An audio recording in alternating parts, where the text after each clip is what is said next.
मैं लेकर आ गया हूँ आप सभी के लिए एक और नई सीरीज। तो चलो इसकी एक्सप्लेनेशन स्टार्ट करते हैं। एपिसोड 1 की स्टार्टिंग में अब हम देखते हैं कि मास्टर टैंग कहते हैं कि आज बहुत ठंड है तो जी भर के खाओ पियो और मजे करो, क्योंकि मुझे आने वाले कल की कोई परवाह नहीं। तभी वहाँ एक और व्यक्ति आ जाता है। वह कहता है कि सेकंड मास्टर आपको प्रणाम। यह सुनकर मास्टर टैंग कहते हैं कि मैंने सोचा था कि यह सर्दी पहले ही खत्म हो चुकी होगी। तभी वह व्यक्ति कहता है कि जब यह गिरती हुई बर्फ पानी की बूंदों में बदल जाएगी तो बसंत ऋतु आ जाएगी। मास्टर टैंग कहते हैं कि हमारी उम्र के लोग बेसब्री से इंतजार कर रहे हैं सर्दियों के खत्म होने का, लेकिन दुर्भाग्य से यह दोबारा वापस आ गई। वह खड़े होते हुए कहते हैं कि तुम यहाँ फिर से क्यों आ गए। वह व्यक्ति कहता है कि मैं आपको परेशान करने के लिए माफी मांगना चाहता हूँ। मास्टर टैंग हंसते हुए कहते हैं कि एक तो तुम मेरे दरवाजे पर एक किलर के रूप में आए हो और फिर भी इतने विनम्र हो रहे हो। तुम इस पीढ़ी के सुपरिवार के एक्सपर्ट हो।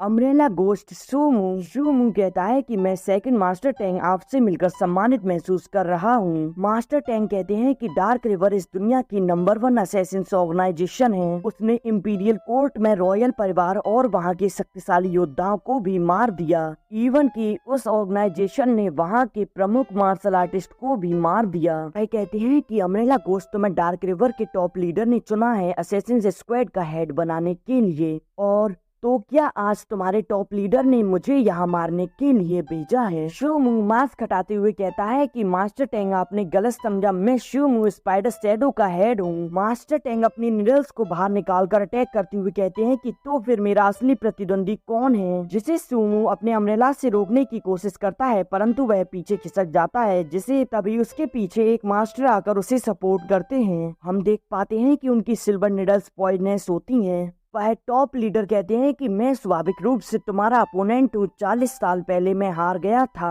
और तब हम दोनों में तय हुआ था कि 40 साल बाद एक और मैच होगा। मास्टर टैंग कहते हैं कि मुझे लगा था कि तुम टॉप लीडर बन गए हो तो फिर तुम्हें इसकी परवाह नहीं होगी। इस पर टॉप लीडर अपनी स्वॉर्ड को पकड़ते हुए कहते हैं कि नहीं नहीं नहीं, मुझे यह याद है। और मास्टर टैंग भी अपनी निडल्स को बाहर निकालते हुए कहते हैं कि वैसे भी मैं कई वर्षों से इस एकांतवास में रह रहा हूँ। और अब टॉप लीडर मास्टर टैंग पर अटैक कर देते हैं, परंतु मास्टर टैंग उनके अटैक से बचते हुए पीछे खड़े हो जाते हैं। टॉप लीडर कहते हैं कि इतने वर्षों बाद भी तुम अभी भी अपनी सिल्वर निडल्स का प्रयोग कर रहे हो, क्या आपने अभी तक कोई प्रगति नहीं की है? पर मास्टर टैंग अपनी पावर का इस्तेमाल करते हुए काफी सारे फ्लोवर्स को अपने पास ले आते हैं और अब वह कहते हैं कि तब तुमने अपनी स्वॉर्ड चलाना भी शुरू नहीं किया था। और इस मूव को देखकर टॉप लीडर कहते हैं कि यह मूव तो बाकी में एक्सपेंसिव है। और अब उन दोनों में फाइट होने लगती है, जहां वह अपनी स्वॉर्ड से और वह अपने फ्लोवर्स निडल्स से फाइट कर रहे होते हैं। और उन दोनों की फाइट को देखकर पता चल रहा था कि वह दोनों मार्शल आर्ट में निपुण हैं। एक निडल सुमू की ओर चली जाती है, परंतु उससे सुमू बच जाता है। मास्टर टैंग अपनी फ्लोवर टेक्निक से उन पर अटैक कर देते हैं। उस अटैक का सामना करते हुए टॉप लीडर आगे बढ़ रहे होते हैं और वह कुछ फुल सुमू की ओर निकल जाते हैं, जिससे सुमू बच जाता है। और अब वह दोनों एक दूसरे पर लास्ट अटैक कर देते हैं, जिससे कि काफी बड़ा ब्लास्ट होता है। वह दोनों मास्टर उसी पोजीशन में होते हैं। अब मास्टर टैंग कहते हैं कि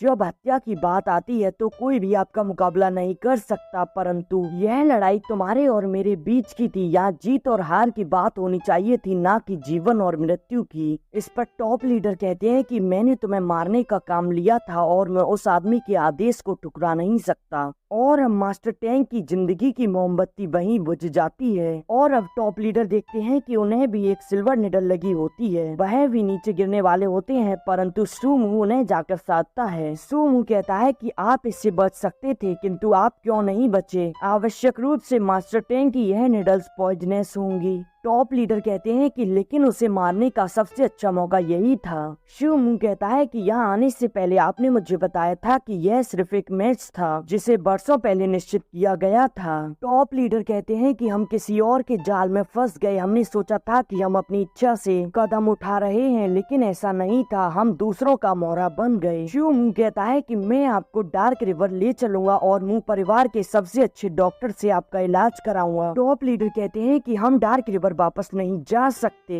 अब तुम मुझे क्वांटांग सिटी में ले चलो और वहाँ वाई ही हु हाई नाम के व्यक्ति को ढूंढो। शू मून कहता है कि टॉप लीडर आप इसकी चिंता ना करें, यदि अन्य परिवार के लोगों को इसके बारे में पता चल गया तो। इस पर टॉप लीडर कहते हैं कि वे काफी समय से इसका इंतजार कर रहे थे, तुम सिर्फ वाई ही हु हाई नाम के व्यक्ति को ढूंढो, अब हमें नॉर्थ में घर जाने की जरूरत है। इस पर शू मून कहता है कि घर। टॉप लीडर कहते हैं कि हाँ, अब मैं तुम्हें उस व्यक्ति के पास ले जाऊंगा जिससे तुम मिलना चाहते थे। और अब यह सीन यही कट हो जाता है। हम उन्हें नॉर्थ में देखते हैं जो कि वह एक बैम्बू फॉरेस्ट से गुजर रहे होते हैं और अब चलते चलते उनके घोड़े वहीं रुक जाते हैं। अब सूमो उस गाड़ी से बाहर निकलकर पूछता है कि क्या हुआ। इस पर ऑक्स कहता है कि आगे कुछ अजीब है, बहुत ज्यादा कोहरा हो रहा है। इस पर सूमो कहता है कि आगे जाकर चेक करो। इस पर ऑक्स और उसके कुछ साथी आगे की ओर चेक करने के लिए निकल जाते हैं और अब सूमो भी गाड़ी से बाहर आकर चेक करता है। तभी टॉप लीडर कहते हैं कि इसके बारे में सोचने की जरूरत नहीं है, जब हमने इस बांस के जंगल में कदम रखा तब हम विरोधियों के जाल में फंस गए। और अब कुछ लोग सूमो पर अटैक कर देते हैं परंतु सूमो उनसे बच जाता है। मास्टर बताते हैं कि यह जिया परिवार का 13 साल का बच्चा है और तभी वह बच्चा सूमो के सामने आकर उसे डरा देता है। सूमो तो कंफ्यूज होता है, ये तभी उसकी तरफ कुछ और अटैक्स आ रहे होते हैं जिन्हें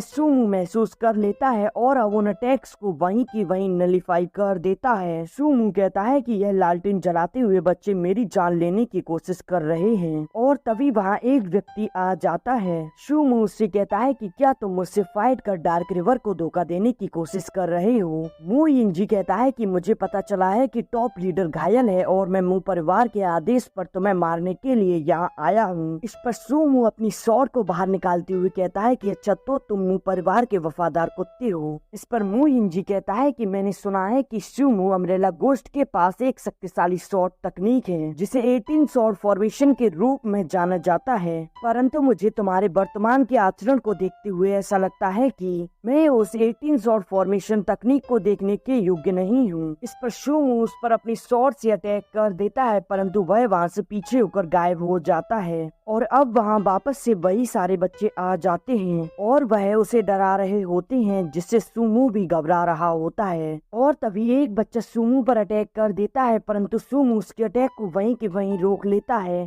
और अब वह उस बच्चे को नीचे गिराकर उस पर अपनी स्वॉर्ड को पॉइंट करता है जिससे कि वह बच्चा अपना मासूम सा चेहरा बनाने लगता है, इसीलिए सूमो उसे जाने देता है। और तभी कुछ अटैक सूमो की ओर बढ़ रहे होते हैं जिनसे सूमो बच जाता है और अब उसे मू इंजी की आवाज सुनाई देती है। वह कहता है कि मैंने तुम्हें लालटीन का बच्चा बनाने के लिए चुना था लेकिन अंत में आपके साथी सू चैंग ही ने अपनी जगह ले ली और उसने बहुत काम किया। 17 बच्चों के समूह में वह केवल अकेला बच्चा था। मुझे समझ आ गया कि उसने तुम्हारी जगह क्यों ली थी। इधर वह बच्चे भी सूमो को डरा रहे होते हैं और तभी सूमो ध्यान लगाकर इधर उधर महसूस करने की कोशिश करता है परंतु वह सभी बच्चे एक साथ मिलकर सूमो पर अटैक कर देते हैं परंतु सूमो उन सभी को पीछे कर देता है। तभी कुछ अटैक सूमो की ओर आ रहे होते हैं और वह बच्चे भी वहां से उठकर भाग जाते हैं। उन अटैक्स को मू इंजी कर रहा होता है। सूमो उन अटैक से बचते हुए मू इंजी से फाइट करता है जहां मू इंजी उससे बाल बाल बच जाता है परंतु सूमो एक अटैक ऐसा करता है कि वह जिस गाड़ी में बैठा होता है वह गाड़ी टूट जाती है और एक डाल पर आकर खड़ा हो जाता है और तभी सूमो अपनी स्वॉर्ड से कुछ मिट्टी को उसके ऊपर फेंक देता है जिसे वह अपने पंखे से रोककर देखता है और अब वह कहता है कि तुम्हारी हिम्मत कैसे हुई। वह अपने आप से उस पंखे को भी दूर फेंक देता है और अब वह बच्चों वाली हरकत करते हुए कहता है कि तुमने इतने गंदे कीचड़ को मेरे ऊपर क्यों फेंक दिया, मेरे सारे कपड़े गंदे कर दिए। और अब वह वहां से तुरंत भाग जाता है और अब सूमो अपनी स्वॉर्ड को वापस रखते हुए और अब वह मास्टर के पास आते हुए कहता है कि मास्टर मुझे लगता है कि मू परिवार को पता चल गया है कि आप गंभीर रूप से घायल हो गए हैं। टॉप लीडर कहते हैं कि मास्टर मू जिंगजी कभी भी अपनी महत्वाकांक्षा को छिपाने वाले में से नहीं है लेकिन मुझे उसके इतनी जल्दी आने की उम्मीद नहीं थी। उसने सिर्फ यिंगजी को भेजकर मुझे मारने की कोशिश की। सूमो कहता है कि अभी तक स्पष्ट नहीं है कि वे कितना जानते हैं और मुझे नहीं पता कि वे हमारी यात्रा के उद्देश्य के बारे में जानते हैं या नहीं। यदि उन्हें हमसे पहले उस डिवाइन डॉक्टर के बारे में पता चल गया तो क्या होगा। इस पर टॉप लीडर कहते हैं कि वह किसी बिना हिचकिचाहट के उसे मार डालेंगे। वह काफी लंबे समय से मेरा पद लेना चाहते हैं, मू यू मेरे पास एक ग्रुप को चलाने के लिए बहुत सारे पैसे हैं। मास्टर कहते हैं कि अब हम एक ग्रुप में नहीं जा सकते क्योंकि ऐसे जाना और खतरनाक होगा, इसीलिए तुम पहले उस डिवाइन चिकित्सा को ढूंढ कर लाओ। और तभी ऑक्स और उसके साथ आते हुए कहते हैं कि चीफ, हमें लगता है कि हम उसकी चाल में फंस गए। पर शूमू कहता है कि मैंने तुम्हें जानबूझकर यहाँ से भेजा था और अब तुम यहाँ से जाओ और उन सभी के बारे में पता लगाना। मास्टर कहते हैं कि आगे बढ़ो, मैंने अभी अपनी जहर को दबा लिया है, परंतु यह आसान नहीं होगा। अगर उन्होंने उस डॉक्टर को मार दिया होगा तो फिर हम बड़ी मुसीबत में पड़ जाएंगे। इस पर शूमू कहता है कि ठीक है, आप सभी लोग टॉप लीडर की रक्षा करते हुए चलें। अब हम ताओइस्ट टेम्पल में मिलेंगे, आप सभी लोग टॉप लीडर से आधा कदम भी दूर ना रहें। पर ऑक्स कहता है कि चीफ, आप बिल्कुल भी चिंता ना करें, और भी लोग अब हमारे ग्रुप के इकट्ठा हो रहे हैं, अब हम सभी लोग टॉप लीडर को कुछ भी नहीं होने देंगे। इस पर शूमू कहता है कि ठीक है, तो फिर मैं आगे बढ़ता हूँ। तभी टॉप लीडर कहते हैं कि शूमू परिवार को तो पता चल गया है और सू परिवार को पता चलने में भी ज्यादा समय नहीं लगेगा। यदि वे मुझे मारने आएंगे तो फिर तुम क्या करोगे? इस पर शूमू अपना मास्क पहनते हुए कहता है कि मैं कभी भी चीजों पर ध्यान नहीं देता और कुछ चीजें ऐसी हैं जो अभी तक नहीं हुई हैं। अब हम सू परिवार के लोगों को देखते हैं, जिनमें से वो कहता है कि लीडर ने तुम्हें क्वांताओ जाने का आदेश दिया था टॉप लीडर को मारने के लिए और ड्रैगन स्वॉर्ड को वापस लाने के लिए। और क्या तुम्हें पता नहीं है, मू परिवार से मू जिंगजी पहले ही यह कदम उठा चुका है और जिया परिवार भी इसके लिए कुछ न कुछ कदम उठा रहा है और अब सू परिवार को भी कुछ न कुछ तो करना ही होगा। वह व्यक्ति कहता है कि मू यू और मू जिंगजी दोनों ही आपस में भिड़ गए थे, तो क्या हुआ? इस पर सू मुईगू कहता है कि उसने लगभग मू जिंगजी को मार ही डाला था। तुम उसे अच्छी तरह से जानते हो, इसीलिए मास्टर ने उसे मारने के लिए तुम्हें चुना है। इस पर वह व्यक्ति मुस्कुराते हुए जाते हुए कहता है कि हम सबसे अच्छे दोस्त थे, क्या मास्टर को डर नहीं है कि मैं उसे आसानी से मार दूंगा? सू मुईगू एक टोकन देते हुए कहता है कि अब से यह टोकन अपने साथ ले जाओ, अब तुम सू परिवार के हत्यारे के प्रभावी होगे। इधर हम सू मुईगू को देखते हैं जो कि एक जंगल से गुजर रहा होता है। तभी एक लड़की उसे देखते हुए कहती है कि यह लड़का कितना सुंदर दिख रहा है। तभी शूमू नोटिस करता है कि इसके हाथ में तो एक दवा का संदूक है। इस पर शूमू वहाँ रुकते हुए कहता है कि हेलो मिस।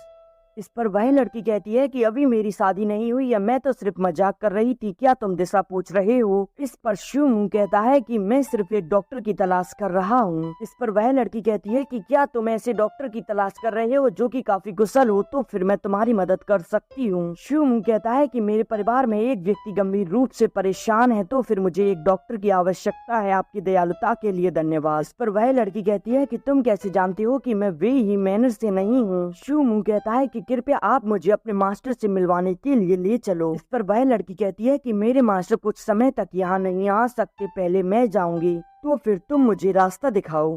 अब हम जी परिवार के दो लोगों को देखते हैं जो कि एक पेड़ के नीचे बैठे होते हैं। विंग के ही कहता है कि अगर तुम्हारा आराम खत्म हो गया हो तो फिर हम चलें, वरना हमें देर हो रही है, हम सभी को खो देंगे। सेंग जी कहता है कि इतनी भी जल्दी क्या है, मुझे पहले अपने जूते तो पॉलिश कर लेने दो। विंग के ही कहता है कि क्या तुम्हारे पास कोई महत्वपूर्ण प्लान है? चैंग जी कहता है कि हम सिर्फ टॉप लीडर को मारने और ड्रैगन स्वॉर्ड को लेने के लिए आए हैं, तो फिर तुम परेशान मत हो। जेंग के ही कहता है कि टॉप लीडर गंभीर रूप से घायल है, यह उत्तम अवसर है और यंग मास्टर ने बताया था कि हमारा जेई परिवार इसके बारे में सबसे पहले जानने वाला परिवार है। अब हम शू मुयू को देखते हैं जो कि उस टेम्पल के बाहर आ गया होता है। वह लड़की जल्दबाजी करके आगे बढ़ रही होती है, परंतु शूमू एक पत्थर को हटाते हुए कहता है कि अब तुम अंदर आ सकती हो और वह लड़की शूमू की स्किल्स को देखकर कहती है कि यह तो काफी एक्स्ट्राऑर्डिनरी है और अब शूमू अंदर जाते वक्त उस पत्थर को वहीं रख देता है, जिससे कि वह फॉर्मेशन पहले जैसी हो जाती है। और अब वह दोनों जैसे ही गेट खोलकर आगे बढ़ते हैं, तभी एक व्यक्ति उनके सामने आता है, जिसे देखकर वह लड़की वहां डर जाती है। इसका यह पहला एपिसोड यहीं कंप्लीट हो जाता है।